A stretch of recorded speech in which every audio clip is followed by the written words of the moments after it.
200-300 फुटावर नदी आहे आपली. तुमच्या पावसाळ्यामध्ये हे पूर्ण रेड अलर्ट पाणी असते जवळजवळ 200 फूट म्हणजे या गावापासून म्हणजे गावाला अगदी गाव रेड झोनमध्ये. मग आता जर तुम्ही भविष्यामध्ये जर उद्या गावाला जर काही अशा अडचणी पुराच्या संदर्भात असे उद्भवणार असेल तर गावाला काहीतरी तुमची जी जागा आहे गायरान जागा गाव म्हणत नाही आमच्या मालकीची शासनाची जागा आहे, परंतु याचा उपयोग गावासाठी व्हावा आमचं म्हणणं. हो हे आणि शासन जे करतंय लोकांसाठीच करतंय ना. यांची तयारी आहे ना. जे 2 हेक्टर जागा दिली ना तर त्याच्यामध्ये आता जे त्यांचं युनिट उभं आहे ते साधारण 4 हेक्टरमध्ये. अजूनही तिथं आजूबाजूला 1-2 हेक्टर जागा दिली शासनाने. हीच या सगळ्यांची मागणी.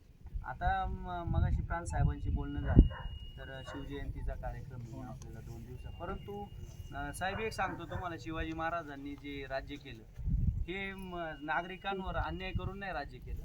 नागरिकांसाठी काहीतरी ज्या सुविधा देता येईल आपल्याला हे शिवाजी महाराजांनी राज्य केलं. आज शिवाजी महाराजांची जयंती आपण साजरी करतो मोठ्या थाटामाटात आणि शासन आज लोकांवर अन्याय करते हेच या ठिकाणी दिसतंय ना. आमची विनंती अशी, आज अमोल सारखा तरुण उपसरपंच आज गावासाठी आज कालपासून ते पाणी सुद्धा दिलं नाही. मग एखादं तुम्ही आता शासनाच्या मार्फत आले एखादं लेखी त्यांना पत्र द्या. आमची आता यांची तीव्र भावना आहे तर मग बोलत होते आम्ही थांबणारच नाही. परंतु आम्ही काही पदाधिकारी संजू असतील सचिव असतील आम्ही सगळे आलो आणि साहेब इथं उपस्थित होते. आम्ही थोडी विनंती केली, तहसीलदार साहेब येणार आहेत तर आपण ह्या गोष्टी थोड्याशा यांचं म्हणणं आहे ना शिवजयंती झाल्यानंतर आपण ह्या गोष्टी करू बसू. पण तसं तुम्ही एक असं एक लेखी आम्ही द्यावी त्यांना अशी त्यांची मागणी आहे.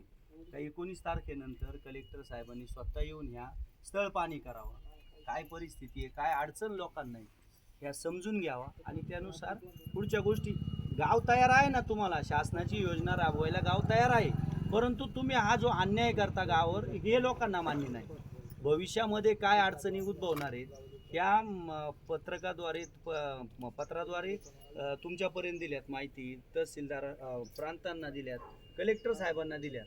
परंतु ह्या जर अन्यायच करायचा जर शासनाने ठरवलाय तर मग ह्या तुमचा जो योजना करताय शासनाची जर लोकांना त्याचा फायदा होणार आहे तुम्ही म्हणता हे जर नुकसानीचं आम्हाला दिसतंय ह्या गावावर अन्याय होतोय तर त्या योजनेचा काही फायदा नाही ना. आणि आहेत ना आंबेगाव तालुक्यामध्ये भरपूर जागा अशा आहेत का त्या ठिकाणी आज माळरान जमिनी आहेत. तुम्ही त्या गावांचा सुद्धा सर्वे करा, त्या गावांशी चर्चा करून त्या पण जागा काय एक्वायर करता येईल त्या पण घ्या तुम्ही. म्हणजे असं काही फॉरेस्टच्या जागा आहेत फॉरेस्टला विनंती करा, शासनाचीच जागा आहेत ना. पण आज ह्या मनसर सारख्या शहराच्या आसपासची 9-10 गावं आहेत, तुम्ही त्या गावांवर आज अन्यायच करताय ना. पण त्यांची मानसिकता आहे ना शासनाला सहकार्य करायची. म्हणजे आमचं फक्त एवढंच आम्ही आज तालुक्याचे पदाधिकारी म्हणून काम करतोय, परंतु या ग्रामस्थांच्या एवढ्या तीव्र भावना आहेत. दादा अमोलनी तर कालपासून पाणीसुद्धा घेतलं नाही.